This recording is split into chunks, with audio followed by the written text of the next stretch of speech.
अब 80-20 प्रिंसिपल पे काफ़ी वीडियोस आपने देखे होंगे, लेकिन मेरा गोल इस चैनल के साथ ये है कि मैं आपको इन्फॉर्मेशन ऐसे तरीके से दूं जिसके बारे में आपने पहले उस तरीके से शायद सोचा ना हो। मैं चाहता हूं कि आप आइडियाज़ के बारे में नई नई तरीके से सोचें। तो इस वीडियो को एंड तक ज़रूर देखिएगा, क्योंकि मैं आपको बहुत क्रिएटिव तरीके बताऊंगा कि आप इस रूल को अपनी लाइफ में कैसे अप्लाई कर सकते हैं। तो पहले ये समझते हैं कि 80-20 रूल होता क्या है।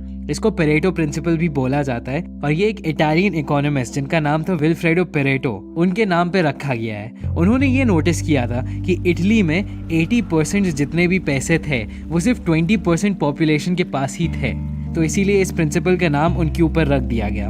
अब ये पैटर्न हम लोगों की लाइफ के हर एरिया में देखा गया है। एग्रीकल्चर में देखा गया है कि जो भी 80% आउटपुट होता है क्रॉप्स का, वो 20% क्रॉप से ही आता है।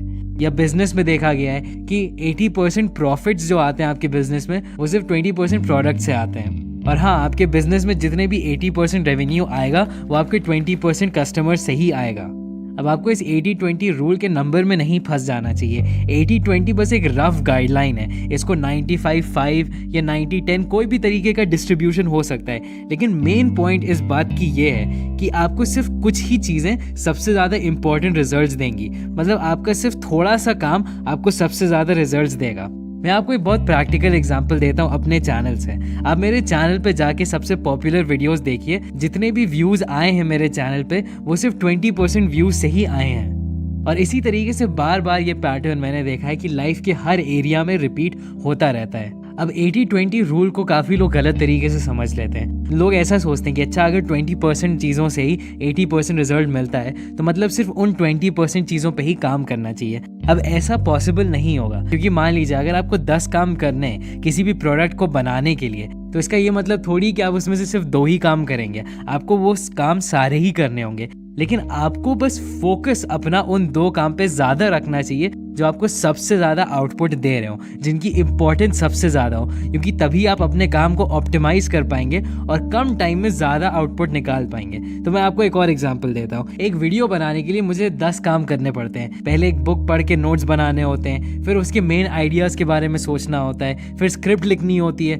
फिर उसको रिकॉर्ड करना होता है, फिर ऑडियो को एडिट करना होता है, एनिमेट करना होता है, थंबनेल बनाना होता है, अपलोड करना होता है। इस तरीके के बहुत सारे काम होते हैं। लेकिन मेन रिजल्ट्स मेरे लिए कहाँ से आते हैं? जो मैं कंटेंट लिखता हूँ और जो मैं बोलता हूँ। आप लोग इन्हीं दोनों चीज़ों की वजह से तो मेरा चैनल देखते हैं।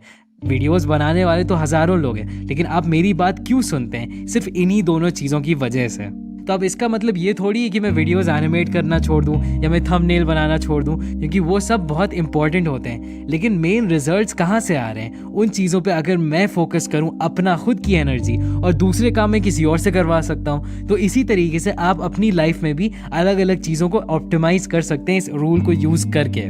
मान लीजिए कि आप स्टूडेंट हो और आप पढ़ाई कर रहे होंगे, तो आपको ये सोचना चाहिए कि आपको 80% रिजल्ट्स कहाँ से मिलेंगे, कौन से 20% चीज़ों को पढ़ाई करके। हो सकता है कि अगर आपके पास 10 चैप्टर हो तो 3 चैप्टर हो जिनके बहुत ज़्यादा मार्क्स आते हो, जिनका हर साल एक ना एक श्योर शॉर्ट क्वेश्चन आता ही हो। तो आपको पहले उन्हीं के ऊपर फोकस करना चाहिए, अपनी पूरी एनर्जी लगा देनी चाहिए कि आपको वो टॉपिक्स आराम से समझ में आ जाए। उसके बाद आपको आगे बढ़ना चाहिए, क्योंकि अब वो आपके रिजल्ट्स फिक्स हो गए हैं। इसी तरीके से मान लीजिए कि आप एक्सरसाइज कर रहे हैं, आपको उन्हीं एक्सरसाइजेस पे फोकस करना चाहिए जो आपको सबसे ज़्यादा रिजल्ट्स दें। हर रोज़ ट्रेडमिल पे दौड़ने से या वॉकिंग करने से या जॉगिंग करने से क्या फ़ायदा? आप रिसर्च करिए कि ऐसी कौन सी एक्सरसाइजेज हैं जिनसे जल्दी फैट लॉस हो, जिनसे जल्दी मसल बिल्डिंग हो, और फिर आपको उन्हीं पे फोकस करना चाहिए। आप इस चीज़ को अपनी लाइफ में कहीं भी अप्लाई कर सकते हैं, बस आपको क्रिएटिवली सोचना आना चाहिए। और एक और चीज़ है जिसके बारे में ज़्यादा लोग बात नहीं करते हैं, वो ये है कि आप इसको उल्टी तरीके से भी अप्लाई कर सकते हैं। क्या है वो 20% चीज़ें जो आपको रोक रही हैं आपके रिजल्ट्स पाने से? तो मैं आपको एक एग्जांपल बताता हूँ मेरी हेल्थ को लेके। एक टाइम था जब मेरी हेल्थ बहुत बुरी हो रही थी और मुझे उसको इम्प्रूव करना था।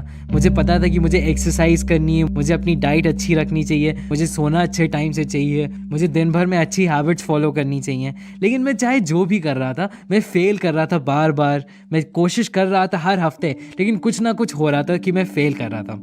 फिर मैंने अपने आप से पूछा क्या वो 20% चीज़ें हैं जो मुझे अपने सक्सेस को पाने से दूर रख रही हैं। और ज़्यादा सोचने पे मुझे ये समझ में आया कि टाइम से ना सोने की वजह से मेरा सबसे ज़्यादा नुकसान हो रहा था, क्योंकि अगर मैं टाइम से नहीं सो रहा था तो मैं रात में खाना खा रहा था, रात में खाना खाने से फैट बढ़ रहा था, उसके अलावा मैं अगले दिन सुबह नहीं उठ पा रहा था, अगर मैं सुबह नहीं उठ पा रहा था तो मैं सुबह में जिम नहीं जा पा रहा था, उसकी वजह से मैं एक्सरसाइज नहीं कर पाता था। तो मैंने बस एक चीज़ फिक्स की अपनी, वो है कि मैं कब सो रहा था, और उसकी वजह से सारे मेरे रिजल्ट्स आने लगे। तो इसी तरीके से आप अपनी लाइफ में जिस भी एरिया में फेल कर रहे होंगे, आप वहाँ पे आइडेंटिफाई करिए कि क्या 1 2 3 चीज़ें हैं जिनको अगर मैं सही कर लूँ तो बाकी सारी चीज़ें अपने आप लाइन में आ जाएंगी।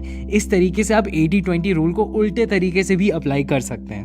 अब मैं आपको कुछ नई नई जगहें बताता हूँ जहाँ पे आप 80-20 रूल को अप्लाई कर सकते हैं, और इन चीज़ों को करने से आपकी लाइफ बदल जाएगी। और हो सकता है आपके 20, 10 या 5% एफर्ट्स लगाने से आपकी पूरी ज़िंदगी बदल जाए इन सब एरियाज़ में।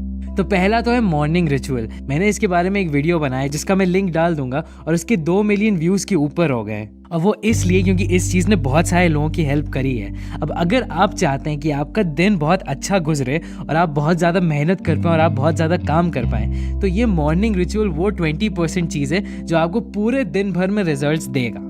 अब वो कैसे करना है, आप बस सुबह उठ के जब अपना पूरा प्लान बना लें अपने दिन का, अपनी अच्छी हैबिट्स कर लें, आप मेडिटेट कर लें, आप एफर्मेशंस बोल लें, आप एक्सरसाइज कर लें, आप अपने जर्नल में अपने थॉट्स लिख लें, आप कुछ अच्छा पढ़ लें जिससे आपके दिमाग में अच्छे थॉट्स दिन भर रहें। उससे क्या होगा कि आपका दिमाग एकदम रेडी हो जाएगा, आपकी बॉडी रेडी हो जाएगी, और पूरे दिन में आप और ज़्यादा एफिशिएंट रहेंगे। मैंने नोटिस किया कि जब भी मैं अपना मॉर्निंग रिचुअल नहीं करता हूँ, मेरा पूरा दिन बेकार हो जाता है, क्योंकि मैं उतनी मेहनत कर ही नहीं पाता हूँ उस दिन। तो बस एक मॉर्निंग रिचुअल अपनी लाइफ में ऐड करने से आपकी पूरी लाइफ बदल जाएगी, आपका हर रोज़ का काम और आसान हो जाएगा। तो ये है एक 20% वाली चीज़ जो आपको 80% रिजल्ट देगी। दूसरी चीज़ है लव लैंग्वेजेस को समझना। ये आपकी रिलेशनशिप्स में बहुत काम आएगा। हम लोगों के पास 5 लव लैंग्वेजेस होती हैं जिनको मैं अभी स्क्रीन पर लिख दे रहा हूँ। अब इन सब में मैं डिटेल में नहीं जाऊंगा क्योंकि मैं इसके बारे में ऑलरेडी वीडियो बना चुका हूँ, लेकिन मैं आपको एक एग्जांपल देता हूँ। मान लीजिए कि आपकी कोई गर्लफ्रेंड या वाइफ या हस्बैंड या बॉयफ्रेंड या आपके पेरेंट्स ऐसे लोग हैं आपकी लाइफ में जिनको आप खुश रखना चाहते हैं, लेकिन चाहे आप जो भी कर लें वो आपसे कभी खुश होते ही नहीं है। वो कहते हैं कि यार तुम मुझसे प्यार नहीं करते हो, या मुझे तुम्हारा प्यार फील नहीं होता है। अब चाहे जितनी भी मेहनत कर लो, उनको ये बात समझ में आएगी ही नहीं कि आप उनसे प्यार करते हैं। अब वो ये किस लिए है, क्योंकि हो सकता है आपको उनकी लव लैंग्वेज ना पता हो। अगर उनकी लव लैंग्वेज क्वालिटी टाइम है और आप बार बार उनको बस अच्छी बातें बोल रहे हैं, तो चाहे आप जितनी भी बातें बोल दीजिए, उनको आपका प्यार नहीं फील होगा। तो इन 5 लव लैंग्वेजेस को समझ लेना और ये समझना कि आपकी लाइफ में जो भी लोग हैं उनकी कौन सी लव लैंग्वेज है, और उसी हिसाब से उनको प्यार दिखाना उस लैंग्वेज में, ये आपके लिए बहुत सारी मेहनत बचा सकता है। क्योंकि कोई फायदा नहीं है बहुत ज़्यादा मेहनत करने का किसी को प्यार अपना फील कराने के लिए, अगर वो फील कर ही नहीं पा रहे। तो इसको समझ के आप अगर अपनी लाइफ में अप्लाई करेंगे तो ये 20% चीज़ है जो आपकी रिलेशनशिप्स को बहुत ज़्यादा इंप्रूव कर देगा। और तीसरी चीज़ है जो सबसे ज़्यादा आपको शायद अलग लगे इस वीडियो में, वो ये है कि आप अपना गुस्सा कैसे यूज़ कर सकते हैं 20% ऑफ द टाइम। अब देखिए, मैं भी पॉजिटिविटी पे वीडियोस बनाता हूँ, और पॉजिटिविटी इन जनरल आपको अपनी लाइफ में रखनी ही चाहिए, क्योंकि इसी से आप खुश रहेंगे, इसी से आप फुलफिल्ड रहेंगे और इसी से आप आगे बढ़ेंगे। लेकिन कभी कभी होता है जब हम लोग बहुत ज़्यादा थक जाते हैं, हम लोग के अंदर एकदम एनर्जी नहीं रहती है, तब आप अपना गुस्सा यूज़ कर सकते हैं। मान लीजिए कि आप एक्सरसाइज कर रहे हैं या आप दौड़ रहे हैं और आप एकदम थक गए, आपका दम खत्म होने वाला है, तब अगर आप गुस्सा ले आइए अपने अंदर, उन लोगों के बारे में सोचिए जो चाहते हैं कि आप हार जाएं, उन लोगों के बारे में सोचिए जिन्होंने हमेशा से आपको बुरा भला कहा। तब आपके अंदर वो एनर्जी आएगी उस गुस्से की वजह से कि आप वो रेस कंप्लीट कर पाएँ, कि आप वो अपना काम ख़त्म कर पाएँ। अब मैंने आपको ये चीज़ इसीलिए 80-20 रूल वाले वीडियो में बताई है, क्योंकि आपको ये गुस्सा सिर्फ 20% ऑफ द टाइम यूज़ करना चाहिए जब आपको उसकी सख्त ज़रूरत हो। क्योंकि अगर आप गुस्से में 20% टाइम से ज़्यादा रहेंगे तो आप बुरे इंसान बन सकते हैं, आप नेगेटिव बन सकते हैं। कुछ लोग आपने देखा होगा जो हमेशा गुस्से में रहते हैं, जो हमेशा लड़ने को तैयार होते हैं, ये वो लोग हैं जो हमेशा गुस्से में रहते हैं। इस तरह का नहीं बनना है आपको। लेकिन जब आप थक गए हो, जब आपका मन नहीं कर रहा हो काम करने का, जब आप स्टेज पे जाने वाले हो, तब आप उन लोगों के बारे में सोचिए जिन्होंने आपको गुस्सा दिलाया है, और वो चीज़ आपको और एक एक्स्ट्रा बूस्ट देगी एनर्जी की, जो आपके लिए बहुत हेल्प कर सकती है आपको उन मोमेंट्स में जब आप एकदम हारने वाले हो।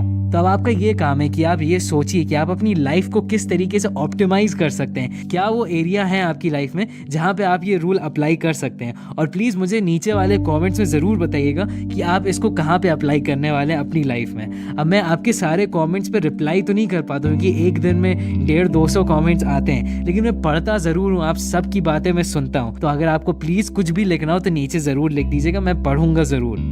सब्सक्राइब करिए अगर आपको ऐसे ही वीडियोस और देखने हैं, और प्लीज़ लाइक बटन दबाइएगा ताकि मुझे पता चले कि मुझे इसी तरह के वीडियोस और बनाने चाहिए। और हाँ, शेयर ज़रूर करिए क्योंकि ये सारी बातें हम लोगों की सोसाइटी में फैलना बहुत इंपॉर्टेंट है। तो फेसबुक और व्हाट्सएप पे शेयर ज़रूर करिएगा। इस वीडियो के लिए बस इतना ही। Thanks for watching.